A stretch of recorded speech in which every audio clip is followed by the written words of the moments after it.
When Daniel signed the lease, the landlord told him the price was low because the building was old.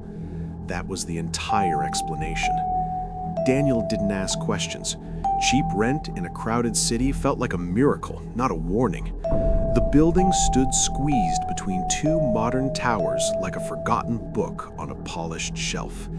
Its bricks were faded and cracked, and the stairwell smelled faintly of dust and cold metal. Still, it was home. Apartment 407. The key stuck in the lock the first time he turned it. He had to jiggle it, push the door with his shoulder, and step inside before it reluctantly released. The door shut behind him with a heavy, echoing thud that made the hallway seem suddenly distant. The apartment was small but clean. A narrow hallway led to a living room with a single window overlooking an alley. The kitchen sat to the right, barely large enough for one person. The bedroom waited at the far end like a quiet secret. It felt fine, just fine. Daniel dropped his bags and laughed nervously at himself. Old buildings always felt strange at first. He unpacked, ordered cheap takeout, and spent the evening setting up his laptop on a small table near the window. Around midnight, the radiator clicked loudly. He jumped.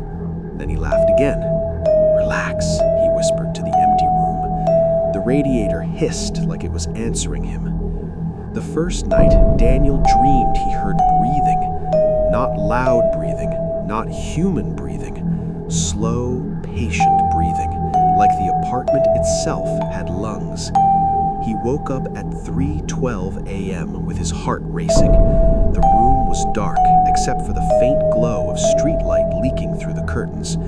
He held his breath and listened. Nothing. He turned over and forced himself to sleep again. By the third night, the apartment had developed a personality. It creaked differently at certain hours. The hallway floor groaned when he walked past the bathroom. The kitchen sink made a faint ticking sound after he turned off the tap.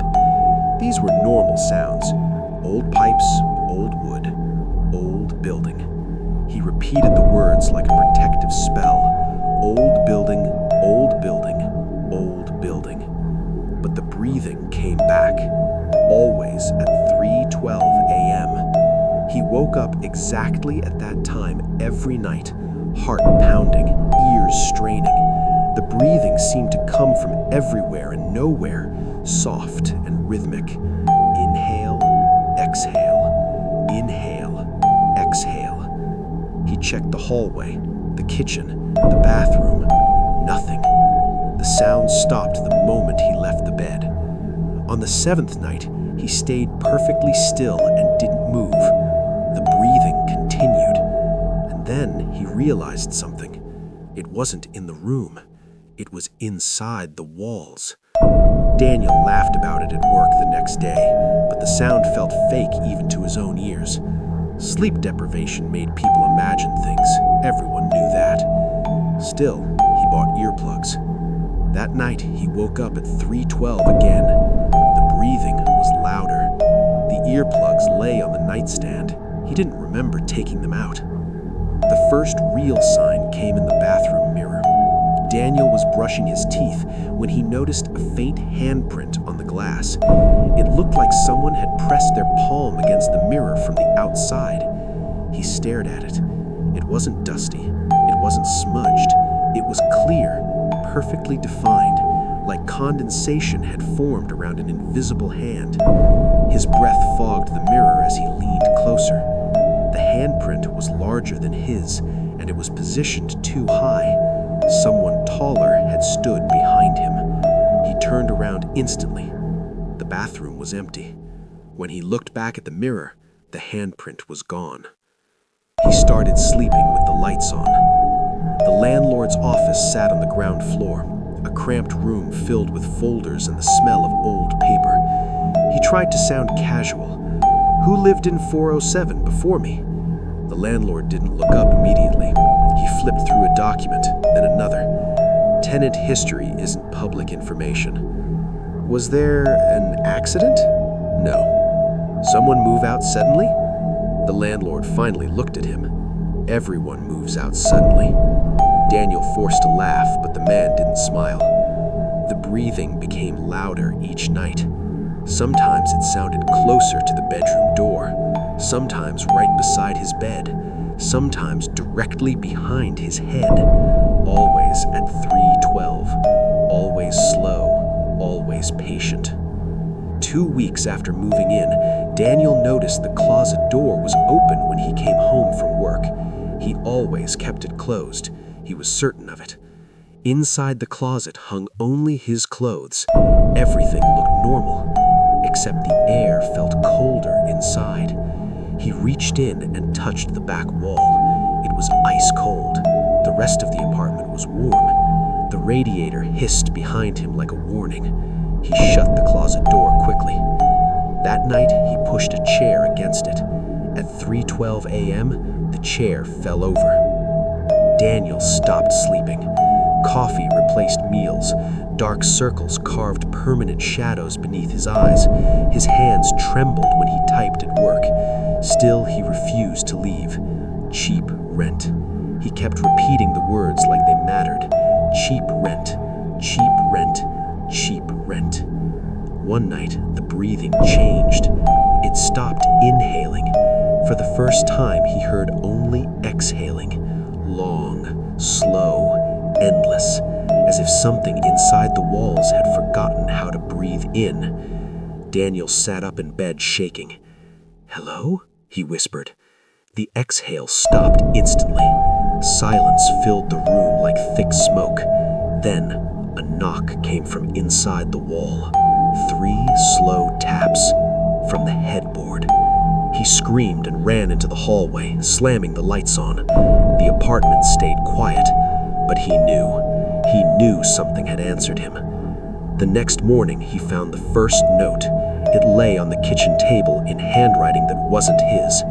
"You woke me up." Daniel stared at the paper for a long time before he realized he was crying. He packed a bag that night. He didn't care about the lease anymore. He didn't care about money. He just needed to leave. But as he reached for the front door, he noticed the lock. There were scratches around the keyhole, fresh scratches from the inside, like someone had tried to get out.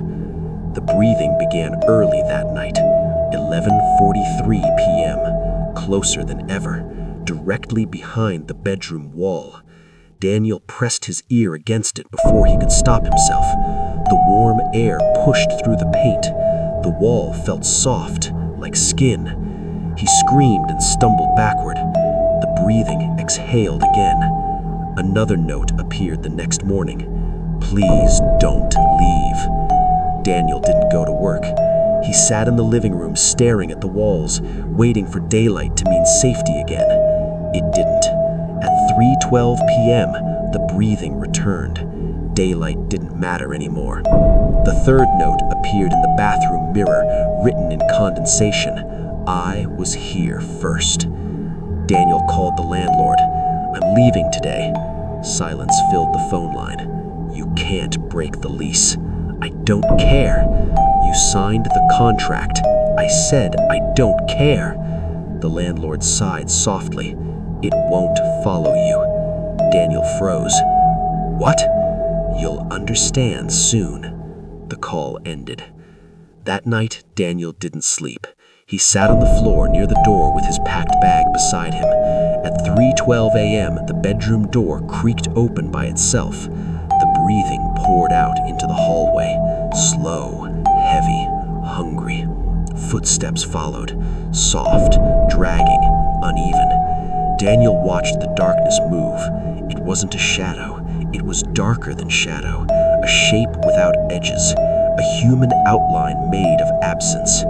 It stopped in front of him, close enough that the air grew warm, close enough that he smelled damp earth and dust, close enough that he heard the inhale return. For the first time, it breathed in, and the sound came from inside his chest. Daniel gasped as his lungs emptied violently. The shape exhaled in relief. Morning sunlight found the apartment quiet. The front door stood open. Daniel's bag lay untouched on the floor. apartment 407 was empty again. 2 weeks later, a new tenant signed the lease. Cheap rent felt like a miracle. The key stuck in the lock the first time she turned it. The door shut behind her with a heavy, echoing thud. At 3:12 a.m., she woke up to the sound of breathing. Slow, patient, and now there were 2 rhythms instead of 1.